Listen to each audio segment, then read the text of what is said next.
Elektrik deyəndə ağlınıza nə gəlir? Sadəcə bir enerji axını, yoxsa bəlkə də içində real, həqiqi kütləsi olan nəsə var? Bugün biz məhz bu sualın cavabını axtaran inanılmaz bir detektiv hekayəsinə baş vuracağıq və elektronların kütləsinin necə sübut olunduğunu birlikdə öyrənəcəyik. Gəlin bir anlıq hamımızın yəqin ki, yaşadığı bir hadisəni gözümüzün önünə gətirək. Deyək ki, avtobusdasınız, sürətlə gedir və qəfildən əyləc basır. Nə baş verir? Düzdür, avtobus dayanır, amma siz, daha doğrusu bədəniniz hərəkəti davam etdirmək istəyir və bum, irəli atılırsınız. Çünki kütləniz var və bu kütlə öz hərəkətini qorumağa çalışır. Bax, fizika dilində buna ətalət deyirlər. Yəni, hər bir cismin öz halını, öz hərəkətini saxlamağa çalışmasıdır. Çox təməl bir qanundur əslində.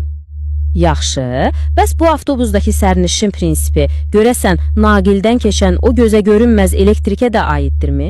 Bax, 20-ci əsrin əvvəllərində alimlər məhz bu dahiyanə sualı ortaya atdılar. Dedilər ki, əgər elektriki daşıyan o zərrəciklərin kütləsi varsa, deməli, onların da ətaləti olmalıdır, elə deyilmi? Bəs bunu necə yoxlamaq olar? Və bu böyük sirrin açılmasına gedən yolda ilk ipucu, təsəvvür edin, 1913-cü ildə çox sadə bir təcrübədən gəldi. Deməli, Mandelstam və Papaleksi adlı iki fizik çox məntiqli bir şey düşündülər. Dedilər ki, əgər naqilin içindəki o yük daşıyıcıları, avtobusdakı sərnişinlər kimdirsə, gəlin onlarla elə sərnişin kimi də davranaq. Kurduqları sistem demək olar ki, dahiyanə dərəcədə sadə idi. Bir məftil sarğacını götürüb, çox yüksək sürətlə fırlatdılar, sonra da kəskin şəkildə dayandırdılar. Və bütün bu proses zamanı nə baş verdiyini bilmək üçün sarğacın uclarına sadə bir telefon qulaqlığı qoşdular. Görəsən nəsə eşidiləcəkmi? Və nəticə? İnanılmaz idi. Sarğac hər dəfə dayanan kimi qulaqlıqda aydın bir səs eşidilirdi. Şık! Bu səs əslində çox kiçik, anlıq bir elektrik cərəyanının yarandığının siqnalı idi. Yəni, o şıqqıltı nə demək idi? O demək idi ki, metaldakı o yük daşıyıcıları eyni ilə avtobus qəfil dayananda irəli atılan sərnişinlər kimi öz ətalətlərinə görə hərəkətlərini davam etdirirdilər. Bu, onların kütləyə malik olduğunun ilk real birbaşa sübutu idi. Amma bu hələ başlanğıcı idi. Bilirdilər ki, kütlə var, amma nə qədər? Bu hələ də sirri idi. Hekayəmiz əlbəttə burada bitmir. 3 il sonra 1916-cı ildə iki Amerikalı fizik bu şıqqıltı məsələsini daha da ciddiləşdirdilər. Onlar bu keyfiyyət məsələsini artıq dəqiq riyazi bir ölçməyə çevirmək istəyirdilər.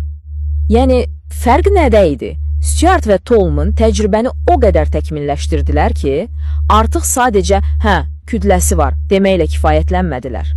Onlar dəqiq rəqəmlər əldə etmək, bu kütlənin nə qədər olduğunu hesablamaq istəyirdilər. Onların qurğusu təbii ki, daha mürəkkəb idi. Təsəvvür edin, yarım kilometr, yəni 500 metr uzunluğunda məftildən ibarət bir sarğac. Bu sarğac dəqiq bir sürətlə fırladılır və sonra dayandırılır. Yaranan o mini cərəyanı ölçmək üçün isə ballistik galvanometr deyilən super həssas bir cihazdan istifadə edirdilər.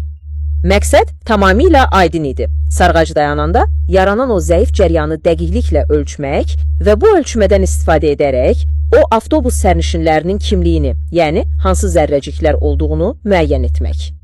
Əslində, bu tapmacanı həll etmək üçün lazım olan sonuncu alçar onlardan təxminən 200 əvvəl başqa bir dahi alim tərəfindən artıq tapılmışdı. Onlar nəyi hesabladılar? Zərrəciyin xüsusi yükünü. Bu biraz texniki səslənə bilər, amma əslində çox sadə bir şeydir. Zərrəciyin elektrik yükünün onun kütləsinə olan nisbəti. Hər bir subatomik zərrəci üçün bu nisbət sanki onun təkrar olunmaz barmaq izi kimidir. Və budur detektiv hekayəmizin kulminasiya anı. Onların təcrübədən hesabladıqları o barmaq izi var, o rəqəm. 1897-ci ildə C.C. Thomsonun kəşf etdiyi elektronun barmaq izinə inanılmaz dərəcədə tam olaraq uyğun gəlirdi. Vəssalam, sir açıldı. Məftildəki o sərnişinlər elektronlar idi. Beləliklə, metallarda elektrik cəryanının məhz elektronların axını olduğu qəti və təksib edilməz şəkildə sübuta getirildi. Yaxşı, bəs bütün bunların mənası nədir? Bir şıqqıltı eşitmək, kiçik bir cəryanı ölçmək, bütün bunlar niyə bu qədər vacib idi? Baxın, bu təcrübənin nəticələri əslində fizikanı dəyişdirdi. Birincisi, sübut etdi ki, elektrik cərəyanı mücərrəd bir qüvvə deyil, bildiyimiz fiziki zərrəciklərin, yəni elektronların axınıdır. İkincisi, bu zərrəciklərin kütləsi var, ətaləti var və onlar da eyni ilə atdığımız bir daş kimi mexanika qanunlarına tabedirlər. Bu kəşf, bugün istifadə etdiyimiz bütün müasir elektronikanın, bərk cisimlər fizikasının təməlini qoydu. Və bütün bu hekayə bizi çox maraqlı bir suala gətirib çıxarır. Əgər elektronların real kütləsi varsa, deməli, tam dolu bir batareya, boş bir batareyadan bir qədər daha ağır olmalıdır. Elə deyilmi?